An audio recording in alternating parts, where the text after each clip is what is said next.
ఎలాంటి ఆపరేషన్ లేకుండా పైల్స్ సమస్యను శాశ్వతంగా పరిష్కరించబడును. Homeo care international. నమస్తే శశికాంత్ గారు. తెలుగు చిత్ర పరిశ్రమలో మోహన్ బాబు గారి యొక్క నటన గురించి మనం చెప్పుకోవాల్సిన అవసరం లేదు. తెలుగు చిత్ర పరిశ్రమలో ఒక పెద్ద దిక్కుగా కూడా నిలబడ్డారని చెప్పొచ్చు. ఇవాళ కనుక మనం చూస్తే ఆయన ఆస్తుల వివాదం ఏదైతే ఉందో చర్చనీయాంశంగా మారింది అని చెప్పొచ్చు. కొడుకులకు సంబంధించి ఆస్తి వివాదాలు ఏంటి, దీనికి సంబంధించిన పూర్తి వివరణ ఏంటి? అందరికీ తెలుసు, మోహన్ బాబు గారు క్రమశిక్షణకి మారిపోయారని, డిసిప్లిన్కి మారిపోయారని మనందరికీ తెలుసు. ఫ్యామిలీ బేసిక్గా ఈ ఫ్యామిలీకి విలువలు ఎక్కువ ఇస్తుంటారు, ఫ్యామిలీ వ్యవస్థకి విలువలు ఎక్కువ ఇస్తుంటారు. మోహన్ బాబు ఇద్దరు కొడుకులు మనకు తెలుసు, ఇద్దరు హీరోలే. మంచు మనోజ్, మంచు విష్ణు. పెద్దగా సినిమాల్లో రాణించకపోయినా బిజినెస్లో విష్ణు అందుకున్నాడు. స్కూల్స్, కాలేజెస్ అవన్నీ బాగా చేస్తున్నాడు అన్న విషయం మనందరికీ తెలిసిందే. అలాగే మంచు మనోజ్ కూడా కొన్ని మూవీస్ హిట్ కూడా అయినాయి. ఆ తర్వాత అంత పెద్దగా రాలేకపోయినా ఇక ఆయన లైఫ్లో ఆయన బిజీగా అయిపోతుంది జరిగింది. అయితే ఇప్పుడు ప్రాబ్లం ఎక్కడ వచ్చింది అంటే, మెయిన్గా మోహన్ బాబు గారి ఆస్తి వివాదాల్లో తగాదు వచ్చింది. మోహన్ బాబు గారికి ఉన్న ఆస్తుల్లో మెయిన్ ఆస్తులు మనందరికీ తెలుసు, శ్రీ విద్యానికేతన్ తిరుపతి. ఓకే, ఆ స్కూల్స్, కాలేజెస్ అవన్నీ కూడా చాలా ప్రసిద్ధి చెందినవి. అక్కడ చదువుకున్నారంటేనే ఒక స్టేటస్ సింబల్ లాగా ఉంటుంది. అక్కడ very famous university, college university కూడా చేస్తా అన్నారు దాన్ని. ఈ స్కూల్స్, కాలేజెస్ ఏవైతే ఉన్నాయో అవన్నీ కూడా మంచు విష్ణుకి ఇచ్చేస్తాము. ఫామ్ హౌస్, ఇల్లు ఏవైతే ఉన్నాయో అవన్నీ మంచు మనోజ్కి ఇస్తాము. అలాంటిది జరిగింది.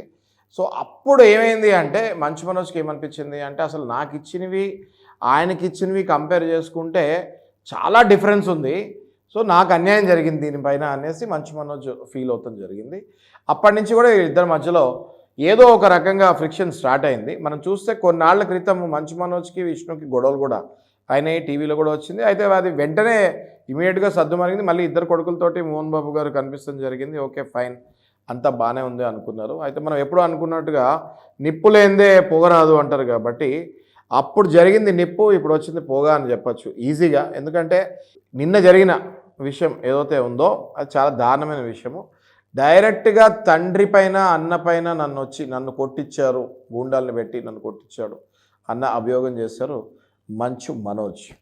ఆయన హాస్పిటల్ కూడా వెళ్తాం జరిగింది, ఎమ్మెల్సీ తీసుకుంటాం కూడా జరిగింది, మెడికల్ లీగల్ సర్టిఫికేట్ కూడా. అందులో 10 మంది వచ్చి ఈయనని కొడతాం వల్ల అబ్డొమైన్లో, షోల్డర్ మీద, థైస్ మీద ఇక్కడ బాగా దెబ్బలు తగిలాయి అని చెప్పి ఒక సర్టిఫికేట్ తీసుకుంటాం కూడా జరిగింది. ఆ సర్టిఫికేట్ ఇప్పుడు మనకు సోషల్ మీడియాలో కూడా వైరల్ అవుతూ ఉంది. అది చాలా దురదృష్టకరము. ఎందుకంటే ఎంతో చాలా స్టేటస్ ఉన్న ఫ్యామిలీ ఫిలిం ఇండస్ట్రీలో. మాకి ప్రెసిడెంట్ కూడా అనుకుంటా మంచు విష్ణు ఇప్పుడు మాకి ప్రెసిడెంట్ కూడా ఒక 100 మందికి ఒక ఆదర్శంగా ఉండాల్సిన వ్యక్తులే ఇవాళ ఇలా కొట్టుకున్నారు. ఆస్తుల వివాదాలు, తండ్రి పైన కొడుకు, కొడుకు పైన తండ్రి అన్న వాగ్వాదాలు జరుగుతున్నాయి అన్న మాట మనం మీడియా ముఖంగా వింటూ ఉన్నాం. ఇవాళ కనుక చూస్తే ఇవాళ ఈవినింగ్ బౌన్సర్లు కూడా ఉన్నారు అక్కడ అని విజువల్సే కనిపిస్తూ ఉన్నాయి. అంటే ఎలా చూడాలి అంటారంటే, ఒక చెప్పే స్థాయి ఇంట్లో ఉన్న వ్యక్తులే ఇలా మారారు అంటే ఆస్తి వివాదాలు అంటే ఇంత తారాస్థాయికి చేరాయని చెప్పుకోవచ్చా? ఆస్తి వివాదాలు ఎలా అయిపోయారంటే ఉషా గారు, ఇవాళ ఒక 60-70 ఏళ్ళ వ్యక్తికి ఆస్తి ఉంటే కొడుకులు కొట్టుకుంటున్నారు, ఆస్తి లేకపోతే ఆ తండ్రిని ఇంట్లో నుంచి వెళ్ళగొడుతున్నారు. ఇట్లా ఉంది పరిస్థితి. అంటే డబ్బు ఉన్నా ప్రాబ్లమే, డబ్బు లేకపోయినా ప్రాబ్లమే. అయితే ఇక్కడ ఒక పాయింట్ మనం ఏం గుర్తుపెట్టుకోవాలంటే, వీలునామా ఎందుకు బయట పెట్టారండి? మోహన్ బాబు గారు చేసిన పెద్ద తప్పు ఏంటంటే, వీలునామా బయట పెట్టకుండా వీలునామా రాసి ఎవరైనా వేరే థర్డ్ పర్సన్ దగ్గర పెట్టి తనంతరం వీలునామా బయటకు వచ్చి ఉంటే ఆ తర్వాత ఇంకా కొట్టుకున్నా కూడా లాభం ఉండదు. ఎప్పుడైతే మనిషి బతుకుండగానే ఆ వీలునామా బయటకు వచ్చి పిల్లలు చదువుతాం జరుగుతుందో, మళ్ళీ వీలునామా చేంజ్ చేసే ఛాన్స్ ఉంటుంది కాబట్టి కొట్టుకుంటారు.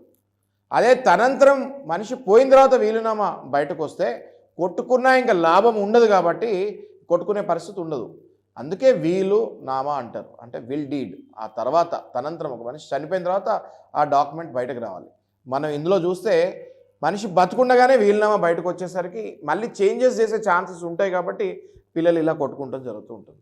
సో దయచేసి నేను పెద్దవాళ్ళకి చెప్పేది ఏంటంటే, మీరు వీలునామా చేసేటప్పుడు మీ తర్వాతే ఆ డాక్యుమెంట్ బయటకు వచ్చేటట్టు ఉండాలి. కానీ మీరు బతుకుండగానే వీలునామా రాస్తే, మీరు బతుకుండగానే అది ఆస్తి పంచిపెట్టి సేల్ డీడ్ చేసినా ఒకటే, గిఫ్ట్ డీడ్ చేసినా ఒకటే, వీలునామా చేసినా ఒకటే. అందుకే డాక్యుమెంట్స్లో ఎప్పుడు 3 ఉంటాయి. ఒకటి సేల్ డీడ్, ఒకటి గిఫ్ట్ డీడ్, ఒకటి విల్ డీడ్. మీరు సేల్ డీడ్ అంటే డైరెక్ట్గా అమ్మేయచ్చు ఎవరికైనా, గిఫ్ట్ డీడ్ అంటే మీరు డైరెక్ట్గా మీ పిల్లలకి మీరు బతుకుంటాను గిఫ్ట్ డీడ్ రాసి ఇదిగో ఇది నీ గిఫ్ట్ అని ఇచ్చేయచ్చు. విల్ డీడ్ అంటే that is after your death, that will అంటే నాకు ఈ విల్ ఉంది అన్నది అప్పుడు బయటకు రావాలి. అందుకే బతుకున్నప్పుడు వీలునామాలు బయటకు వస్తే అది మళ్ళీ బతుకున్న వ్యక్తితో మార్పిచ్చే ఛాన్సెస్ ఉంటాయి కాబట్టి ఇట్లాంటి తగాదాలు వస్తుంటాయి. అండి ఈ ఆస్తుల వివాదంలో కనుక మనం వింటే థర్డ్ పర్సన్ పేరు కూడా వినిపిస్తుంది. ఈ పర్సన్ వల్లనే చిలికి గాలివాన్ల కుటుంబ వ్యవహారాలు ఏవైతే ఉన్నాయో కలహాలు బయటికి రావడం జరిగిందన్న మాట కూడా వినిపిస్తుంది. వినయ్ అనే ఒక వ్యక్తి కాలేజీలో పనిచేస్తున్నట్టు మనం వింటున్నాము. ఆయనే కాలేజ్ వ్యవహారాలన్నీ విష్ణుకి చూసుకుంటూ ఉంటాడు అనేసి. ఎప్పుడైతే ఈ కాలేజ్ మొత్తం కూడా విష్ణుకి రాశారు అని తెలిసిందో మనోజ్ కాలేజ్ వ్యవహారాల్లో ఇన్వాల్వ్ అయ్యేసరికి ఈ వినయ్ అనే వ్యక్తితోటి మంచు మనోజ్ని కొట్టించారు అన్నది మనం వింటున్నాము. ఇప్పుడు థర్డ్ పర్సన్ నా మీద ఎలా అటాక్ చేస్తాడు, ఇది మన ఇద్దరి మధ్యలో ఇష్యూ కదా అనేసి మంచు మనోజ్ కూడా దాన్ని చాలా సీరియస్ తీసుకుంటం జరిగింది. ఏ వివాదాలైనా ఫ్యామిలీలో ఏదైనా ఇష్యూస్ ఉన్నప్పుడు అది ఆస్తి కానివ్వండి, పర్సనల్ కానివ్వండి, థర్డ్ పర్సన్ ఇన్వాల్వ్ అయినప్పుడే గొడవలు ఇంకా మరింత పెరుగుతాయి. అది మనం ఇక్కడ ఉదాహరణకు చూస్తున్నాము. సో మనం దీన్ని ఏ విధంగా చూడొచ్చు అంటారు? అంటే దీనికి ఒక కంక్లూషన్ ఏంటి? మీరు కనుక చూస్తే హాస్పిటల్ రిపోర్ట్లో 10 మంది నా పైన అటాక్ జరిగింది, abdomen, neck and right thigh పైన ఇంజురీ కనిపిస్తుందన్న వాస్తవం మనకు చాలా క్లియర్గా కనిపిస్తుంది. ఇప్పుడు ఆ సర్టిఫికెట్ ప్రకారం మనం చూస్తే దీనికి మళ్ళీ ఇన్వెస్టిగేషన్ చేసి పోలీసు వాళ్ళు ముందుగా ఎఫ్ఐఆర్ తీసుకున్న దీన్ని ఇన్వెస్టిగేషన్ చేసి A1, A2, A3, A4 ఎంతమంది ఉన్నారో వాళ్ళని పొందుపరుస్తారు. ఈ ఇన్వెస్టిగేషన్ చేసి ఎఫ్ఐఆర్ బయటకు వచ్చిన తర్వాత మనం దీని గురించి చర్చించుకుంటే బాగుంటుంది. ఓకే, డెఫినెట్గా సార్ మీరు అన్నట్టుగానే దీనికి సంబంధించి ఇన్వెస్టిగేషన్ ఏదైతే ఉంటుందో అది జరిగిన తర్వాత డెఫినెట్గా ఈ టాపిక్ మాట్లాడదాం. ఏదైతే ప్రస్తుతం వాళ్ళ ఇంటి ముందు బౌన్సర్లతో సహా చర్చకి దిగారు అన్న ఒక పాయింట్ అయితే మనకు కనిపిస్తూ ఉంది. దీన్ని బట్టి నెక్స్ట్ డే ఏం జరగబోతుంది, అసలు ఈ ఆస్తుల వివాదాలకు సంబంధించిన వివరాలు ఏంటో తెలుసుకుందాం. Thank you sir. Thank you so much.